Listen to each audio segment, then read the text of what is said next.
You're looking at a live special service early Friday morning in Armenia, marking the 94th anniversary of a massacre considered by many to be the first genocide of the 20th century. Starting on April 24th, 1915, the Ottoman Turks systematically killed 1.5 million Armenians while destroying their schools, churches, and cultural centers. Turkey has vehemently fought efforts to label the killings as genocide, but there is word tonight that Turkey and Armenia have taken some new steps toward reconciliation. More Armenians live in California than anywhere in the country, and the State Assembly took note.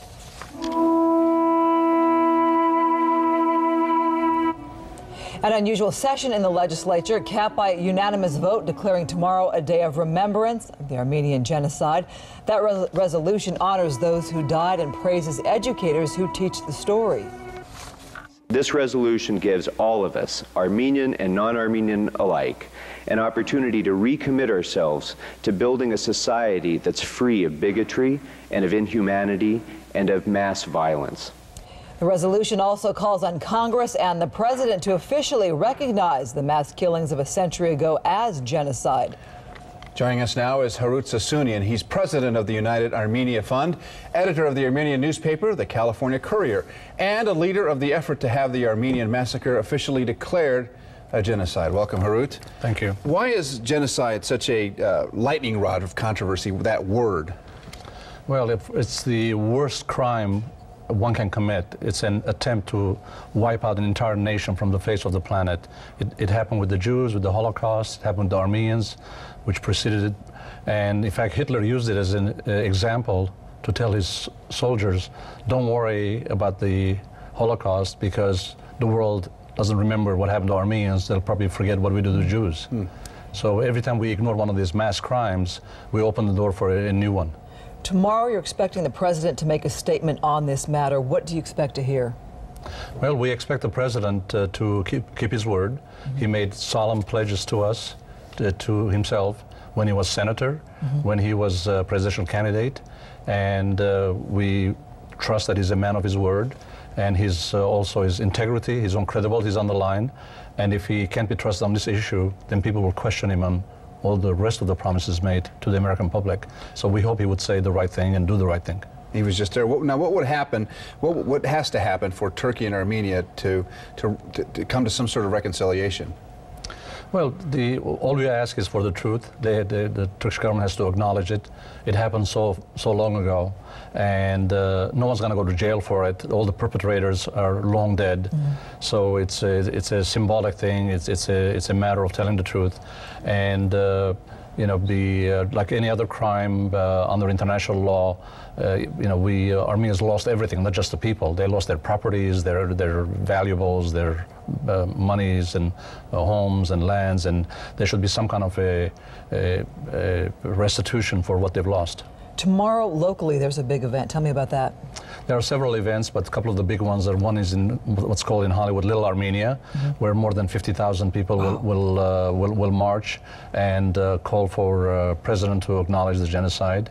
And then there's a big protest rally in front of the Turkish consulate on Wilshire Boulevard in the late afternoon. Harut Sassounian, thank you so much for being with us. It's a pleasure to have you here, and I understand that you are going to be speaking tomorrow, and that you say between 50 and sometimes 100,000. How many Armenians are in Southern California? Well, there's close to about 500,000 in the greater Southern California area, and it's the largest Armenian population in the entire world outside of Armenia, not just in the U.S. Well, it's a big issue. It's on the radar, and tomorrow's a big day, so we thank you so much for your time tonight as we saw that video of the service in Armenia, and we'll have the local services tomorrow. Thank you very much. Thanks so much for being with us. Right now, a memorial has gone up in Armenia in memory of the people who lost their lives in what Armenians look at as the genocide. Starting on April 24th, 1915, Ottoman Turks killed 1.5 million Armenians, destroying their schools and churches and cultural centers. Their schools, they killed children. Turkey has vehemently fought efforts to label the killing a genocide, as in the Holocaust. But there is word this morning about Turkey and Armenia have spoken, taking some steps toward reconciliation. You know, this is a very emotion-laden issue, and Turkey in history claimed, no, not a genocide. This was the fog of war. There was disease, malnutrition. We didn't deliberately target every Armenian. And of course, Armenians say, look at the numbers. Look at what happened here. Listen to our stories. More than 50,000 people expected to march in Little Armenia today in memory of the lives lost in the genocide. Trisha Takasugi is there right now.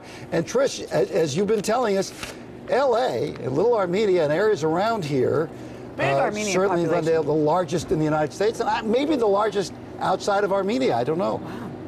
That could be true, Steve, and that's why it is indeed here in Southern California such an emotional issue and continues to be a controversial issue. Just take a look behind me what's going on right now. These are some of the 50,000 people that are expected to gather this morning. They will be gathering for their annual march in order to commemorate this 94th anniversary of the killing of some 1.5 million Armenians at the hands of the Ottoman Empire there.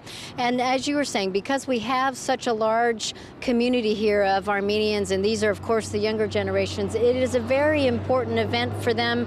They say that they not only want to bring attention to the whole controversy surrounding that event back in 1915, but they also want to prevent this from happening any other place. Here you see people in mourning in Armenia at the memorial. It's a very emotional issue for them. A lot of their relatives are here in the United States here, and that's why the offspring and the future generations here are saying they want people to remember this, they want people to acknowledge it and make sure that something of this magnitude never happens to anybody again in the future. And they say that is why it is so important that they continue to commemorate this event and continue to bring attention to it. They will be marching about 1.5 miles this morning, starting at about 10 o'clock, along Hollywood Boulevard, down Normandy over to Sunset and back up to Western, and these events will continue to go on throughout the day. I believe later this afternoon they were also staging something possibly in front of the Turkish consulate there. And this is such a thorny issue that in President Obama's recent trip to Turkey, again, he was asked about it, whether he acknowledges this as a genocide, and he refused to comment on it at that point. He said his views are on the record, but it becomes a thorny issue and has been over the years because Turkey has always been such a strong ally of the U.S. But the good news, as you were saying, is that right now, supposedly Turkey and Armenia are in talks, and they have been urged by the countries around the world to resolve their differences. So again, we are here with our local community here in Southern California, and they will be starting their march about 10 a.m. this morning, and we'll bring it to you later on. That's the latest, Steve. Sending it back to you now. Tricia, thank you so much.